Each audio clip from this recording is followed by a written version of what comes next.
അസ്സലാമു അലൈക്കും വറഹ്മത്തുള്ളാഹി വബറകാതുഹു. കഴിഞ്ഞ ക്ലാസ്സിൽ സൂറ ബഖറ 73 ആയത്തുകൾ നമ്മൾ മനസ്സിലാക്കി. ഇൻഷാ അല്ലാഹ് ഇന്ന് നമുക്ക് ബാക്കി വരുന്ന ഒരായത്ത് കൂടി നോക്കാം. ബിസ്മില്ലാഹിർ റഹ്മാനിർ റഹീം. ثم قست قلوبكم من بعد ذلك فهي كالحجارة أو أشد قسوة وإن من الحجارة لما يتفجر منه الأنهار وإن منها لما يشقق ويخرج منه الماء وإن منها لما يحبط من خشية الله وما الله بغافل عما تعملون ثم قست قلوبكم. ലൈറ്റാക്കിയിട്ട് ഉച്ചരിക്കാൻ ശ്രദ്ധിക്കുക കേട്ടോ. നമ്മുടെ നാവിൻ്റെ അറ്റവും മേലെ മുൻപല്ലിൻ്റെ അറ്റവും ചേർന്നിട്ടാണ് സ പുറപ്പെടുന്നത്. സൗണ്ടിന് സീനായി പോവാതെ ശ്രദ്ധിക്കുക. നമ്മുടെ നാവിൻ്റെ അറ്റം കുറച്ച് പുറത്തോട്ട് കാണുന്ന രൂപത്തിൽ വെച്ചിട്ട് കുറച്ച് എയർ പുറത്തോട്ട് പോണ സൗണ്ടും കൊടുക്കുക കേട്ടോ. മീമിന് ശബ്ദം വന്നു. അക്മൽ ഉന്നൻ നന്നായിട്ട് മണിച്ചു കൊടുക്കുക. ഖാഫ് ഇസ്തിഅലാൻ്റെ ലെറ്ററാണ്. തഫീം ചെയ്തിട്ട് ഉച്ചരിക്കുക കേട്ടോ. ത കാഫ് എന്നീ രണ്ടക്ഷരങ്ങൾ സുക്കൂനാവുമ്പോൾ കുറച്ച് എയർ പുറത്തോട്ട് പോണ സൗണ്ട് കൊടുക്കുക കേട്ടോ. ഖസത് ഖുലൂബുകും മിൻ ബഅദ്. ഖാഫ് ഇസ്തിഅലാൻ്റെ ലെറ്ററാണ്. തഫീം ചെയ്തിട്ട് ഉച്ചരിക്കുക. ലാമിൻ്റെ കൂടെ വാവുമദ് വന്നു. 2 കൗണ്ട് നീട്ടിക്കൊടുക്കാൻ ശ്രദ്ധിക്കുക കേട്ടോ. മീം സാക്കിനയ്ക്ക് ശേഷം മീം തന്നെയാണ് വന്നിട്ടുള്ളത്. ഇദ്ഗാം ഷഫവിയാണ് വരുന്നത്. മീം സാക്കിനയുടെ നിയമത്തിലുള്ള ഇദ്ഗാം. സുക്കൂനായ മീമിനെ അടുത്ത മീമിലേക്ക് ലയിപ്പിച്ച് ഉണ്ണയോടുകൂടി ഓതിക്കൊടുക്കുക.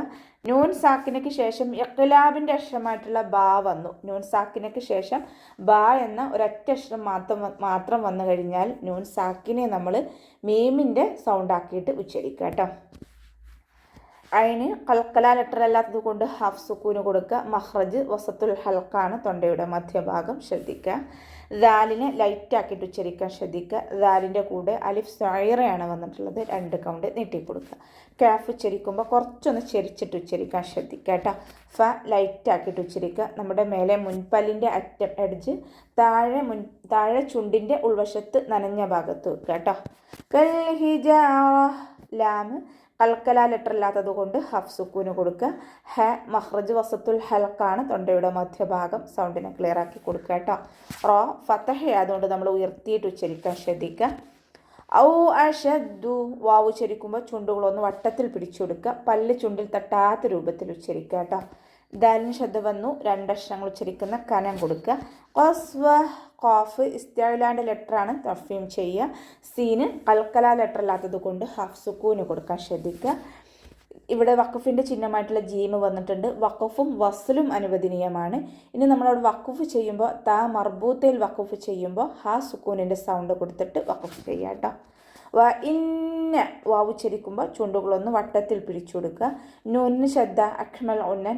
നൂനിനും മീമിനും ശബ്ദം വന്നാൽ അക്മൽ ഉന്നനാണ്. കൂടുതലായിട്ട് മണിച്ചെടുക്കേണ്ട സ്ഥലമാണ്. നന്നായിട്ട് മണിച്ചു കൊടുക്കുക. മീനൽ ഹിജാറ. ലാമ് കൽക്കല ലെറ്റർ അല്ലാത്തത് കൊണ്ട് ഹഫ് സുക്കൂന് കൊടുക്കുക. റോ ഫതഹ ആയതുകൊണ്ട് നമ്മൾ ഉയർത്തിയിട്ട് ഉച്ചരിക്കാൻ ശ്രദ്ധിക്കുക കേട്ടോ. മീമിൻ്റെ കൂടെ അലിഫ് മദ് വന്നു. 2 കൗണ്ട് നീട്ടിക്കൊടുക്കുക. യതഫജ്ജറു മിൻഹുൽ അൻഹാർ. ഫ ലൈറ്റാക്കിയിട്ട് ഉച്ചരിക്കുക. ജീമിന് ശബ്ദം വന്നിട്ടുണ്ട്. 2 അക്ഷരങ്ങൾ ഉച്ചരിക്കുന്ന കനം കൊടുക്കുക. റോ വൊമ്മയാണ്. വൊമ്മയായാലും റോയിനെ നമ്മൾ ഉയർത്തിയിട്ട് ഉച്ചരിക്കുക കേട്ടോ. മിൻഹുൽ അൻഹാർ. നൂൻ സാക്കിനയ്ക്ക് ശേഷം ഇവ്ഹാറിൻ്റെ അക്ഷരമായിട്ടുള്ള ഹാ വന്നു. നൂൻ സാക്കിനെ നമ്മൾ വ്യക്തമാക്കി മണിക്കാതെ ഉച്ചരിച്ചു കൊടുക്കുക. നൂൻ സാക്കിനയ്ക്ക് ശേഷം ഹൽക്കിൽ നിന്നും പുറപ്പെടുന്ന തൊണ്ടയിൽ നിന്നും പുറപ്പെടുന്ന ഏതൊരക്ഷരം വന്നു കഴിഞ്ഞാലും നമ്മൾ നൂൻ സാക്കിനെ വ്യക്തമാക്കി മണിക്കാതെ ഉച്ചരിക്കുക കേട്ടോ.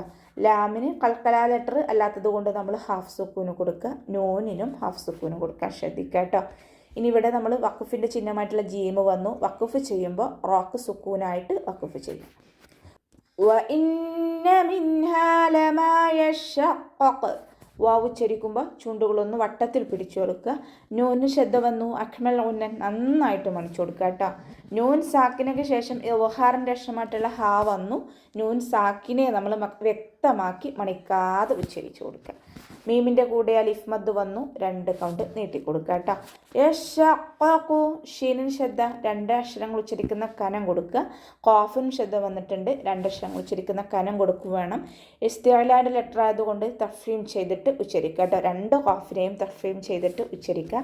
വയഖ്റുജു ഫ ലൈറ്റ് ആക്കിയിട്ട് ഫയഖ്റുജു ഫ ലൈറ്റ് ആക്കിയിട്ട് ഉച്ചരിക്കുക. ഹ ഇസ്തിഅലാൻ്റെ ലെറ്ററാണ്, ഉയർത്തിയിട്ട് ഉച്ചരിക്കുക. കൽക്കല ലെറ്റർ അല്ലാത്തത് കൊണ്ട് ഹാഫ് സുക്കൂന് കൊടുക്കുക കേട്ടോ. റ വമ്മയായതുകൊണ്ട് നമ്മൾ ഉയർത്തിയിട്ട് ഉച്ചരിച്ച് കൊടുക്കണം. മിൻഹുൽ മാ നൂൻ സാക്കിനയ്ക്ക് ശേഷം ഹ വന്നു, ഇദ്ഹാറാണ് വരുന്നത്. നൂൻ സാക്കിനയ്ക്ക് ശേഷം ഹൽക്കിൽ നിന്നും പുറപ്പെടുന്ന ഏതൊരക്ഷരം വന്നാലും നമ്മൾ നൂൻ സാക്കിനയെ വ്യക്തമാക്കി മണിക്കാതെ, നൂൻ സാക്കിനെയും തെൻവീനിനെയും വ്യക്തമാക്കി മണിക്കാതെ ഉച്ചരിക്കുക കേട്ടോ. ലാമ് കൽക്കല ലെറ്റർ അല്ലാത്തത് കൊണ്ട് ഹഫ് സുക്കൂന് കൊടുക്കുക. മീമിൻ്റെ കൂടെ മദ് വന്നു, മദ്ദക്ഷരത്തിന് ശേഷം അതേ വേർഡിൽ തന്നെയാണ് ഹംസ വന്നിട്ടുള്ളത്. മദ് വാജിബ് മുത്തസ്സിലാണ്, 4-5 കൗണ്ട് നീട്ടിക്കൊടുക്കുക കേട്ടോ. ഇനി ഇവിടെ വഖഫിൻ്റെ ചിഹ്നമായിട്ടുള്ള ജീമ് വന്നിട്ടുണ്ട്. അപ്പോൾ നമ്മളിവിടെ വഖഫ് ചെയ്യുമ്പോൾ നമുക്ക് 4-5-6 കൗണ്ട് വരെ നീട്ടി വഖഫ് ചെയ്യുക. വഖഫ് ചെയ്യുമ്പോൾ നമ്മൾ 4-5-6 കൗണ്ട് നീട്ടുക. ഇനി നമ്മൾ അടുത്ത വേർഡായിട്ട് കൂട്ടി ഓതുകയാണെങ്കിൽ 4-5 കൗണ്ട് നീട്ടിയിട്ട് ഓതുക കേട്ടോ. വ ഇന്ന മിൻഹ വാവ് ഉച്ചരിക്കുമ്പോൾ ചുണ്ടുകളൊന്ന് വട്ടത്തിൽ പിടിച്ചു കൊടുക്കുക. നൂനിന് ശബ്ദ വന്നു, അഖ്മൽ ഉന്നൻ നന്നായിട്ട് മണിച്ചു കൊടുക്കുക. നൂൻ സാക്കിനയ്ക്ക് ശേഷം വീണ്ടും ഇദ്ഹാറിൻ്റെ അക്ഷരമായിട്ടുള്ള ഹ വന്നു, നൂൻ സാക്കിനെ വ്യക്തമാക്കി മണിക്കാതെ ഉച്ചരിക്കുക. ലമാ യഹ്ബിഖു മീമിൻ്റെ കൂടെ അലിഫ് മദ് വന്നു, 2 കൗണ്ട് നീട്ടിക്കൊടുക്കുക. ഹ കൽക്കല ലെറ്ററില്ലാത്തത് കൊണ്ട് ഹാഫ് സുക്കൂന് കൊടുക്കുക. ഹാൻ്റെ മഖ്റജ് അക്സൽ ഹൽക്കാണ്, തൊണ്ടയുടെ അവസാന ഭാഗം, തൊണ്ടക്കുഴി എന്നൊക്കെ നമ്മൾ പറയാറില്ലേ, ആ ഭാഗത്തു നിന്നാണ് ഹാ പുറപ്പെടുന്നത്. സൗണ്ടിന് ഹംസയായി പോവാതെ ശ്രദ്ധിക്കുക കേട്ടോ. അപ്പോൾ ഇസ്തിഅലാൻ്റെ ലെറ്ററാണ്, ഉയർത്തിച്ചിരിക്കേണ്ട അക്ഷരങ്ങൾപ്പെട്ടതാണ്. യഖ്ബാക്കിൻ്റെ ലെറ്ററും കൂടിയാണ്. അപ്പോൾ നാവിൻ്റെ മുഴുവൻ ഭാഗങ്ങളും മുകളിലേക്ക് ഉയർത്തി കൊടുക്കുക കേട്ടോ. മിൻ ഖശ്യത്തില്ലാഹ് നൂൻ സാക്കിനയ്ക്ക് ശേഷം ഇദ്ഹാറിൻ്റെ അക്ഷരമായിട്ടുള്ള ഹ വന്നു, നൂൻ സാക്കിനെ നമ്മൾ വ്യക്തമാക്കി മണിക്കാതെ ഉച്ചരിക്കുക. മിൻ ഖശ്യത്തി എന്നവിടെ പറയരുത്, മിൻ ഖശ്യത്തില്ലാഹ്. അവ്വാ എന്നുള്ള നാമത്തിൻ്റെ മുന്നേയുള്ള അക്ഷരത്തിന് കെസ്റ വന്നു. അപ്പം നമ്മൾ അവ്വാ എന്നുള്ള നാമത്തിലെ ലാമിനെ താഴ്ത്തി ഉച്ചരിക്കുക കേട്ടോ. ഖശ്യത്തില്ലാഹ്. ഇവിടെ വഖഫിൻ്റെ ചിഹ്നമായിട്ടുള്ള ഖില വന്നിട്ടുണ്ട്. ഇവിടെ വഖഫ് ചെയ്യലാണ് ഉത്തമം. വഖഫ് ചെയ്യുമ്പോൾ നമ്മൾ ഹാ സുക്കൂനാക്കിയിട്ട് വഖഫ് ചെയ്യുക. മിൻ ഖശ്യത്തില്ലാഹ് വമല്ലാഹു വാവ് ഉച്ചരിക്കുമ്പോൾ ചുണ്ടുകളൊന്ന് വട്ടത്തിൽ പിടിച്ചിട്ട് ഉച്ചരിക്കുക. മീമിൻ്റെ കൂടെയുള്ള മദ്ദിനെ നമ്മൾ കൂട്ടി എഴുതുമ്പോൾ കട്ട് ചെയ്യുക. ഹംസത്തുൽ വസ്ൽ വന്നല്ലോ, അപ്പോൾ ഏത് മദ്ദായാലും നമ്മൾ കട്ട് ചെയ്തിട്ട് ഉച്ചരിക്കുക. ഇനി അവ്വാ എന്നുള്ള നാമത്തിൻ്റെ മുന്നേയുള്ള അക്ഷരത്തിന് ഫതഹയാണ് വന്നത്. അപ്പോൾ നമ്മൾ അവ്വാ എന്നുള്ള നാമത്തിലെ ലാമിനെ ഉയർത്തിയിട്ട് ഉച്ചരിക്കുക കേട്ടോ.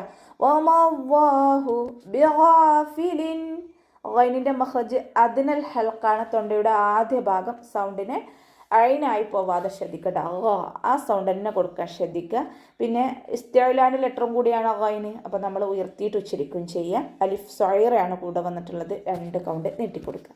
ലാമിന് കെസ്റ തെൻവീനാണ് വന്നിട്ടുള്ളത്. തെൻവീനിന് ശേഷം ഇദ്ഹാറിൻ്റെ അക്ഷരമായിട്ടുള്ള അയിന് വന്നു. തെൻവീനിലുള്ള നൂനിൻ്റെ സൗണ്ടിനെ നമ്മൾ വ്യക്തമാക്കി മണിക്കാതെ ഉച്ചരിക്കുക കേട്ടോ. ബിആഫിലിൻ നൂനിൻ്റെ സൗണ്ടിനെ നമുക്ക് വ്യക്തമായിട്ട് കേൾക്കണം. ബിആഫിലിൻ അമ്മ. അയിനിൻ്റെ മഖ്റജ് വസത്തുൽ ഹൽക്ക്, തൊണ്ടയുടെ മധ്യഭാഗം, സൗണ്ട് ഹംസയായി പോവാതെ ശ്രദ്ധിക്കുക കേട്ടോ. മീമിന് ശബ്ദ വന്നു, അഖ്മൽ ഉന്നൻ നന്നായിട്ട് മണിച്ചു കൊടുക്കുക. അലിഫ് മദ്ദും കൂടെ വന്നിട്ടുണ്ട്, 2 കൗണ്ട് നീട്ടിക്കൊടുക്കുക. തഅമലൂൻ അയിന് കൽക്കല ലെറ്റർ ഇല്ലാത്തത് കൊണ്ട് ഹാഫ് സുക്കൂന് കൊടുക്കുക. അയിനിൻ്റെ മഖ്റജ് നമുക്കറിയാലോ, വസത്തുൽ ഹൽക്ക്, തൊണ്ടയുടെ മധ്യഭാഗം, സൗണ്ടിനെ ഹംസയായി പോവാതെ ശ്രദ്ധിക്കുക. അവസാനത്തിൽ മദ് ആര് സുക്കൂനിൽ വഖഫ് ചെയ്യുമ്പോൾ 2, 4, 6 കൗണ്ട് വീതം നീട്ടി വഖഫ് ചെയ്യുക കേട്ടോ. അപ്പോൾ നമുക്ക് ഇവിടെ വെച്ചിട്ട് അവസാനിപ്പിക്കാം. അസ്സലാമു അലൈക്കും വറഹ്മത്തുള്ളാഹി വബറകാതുഹു.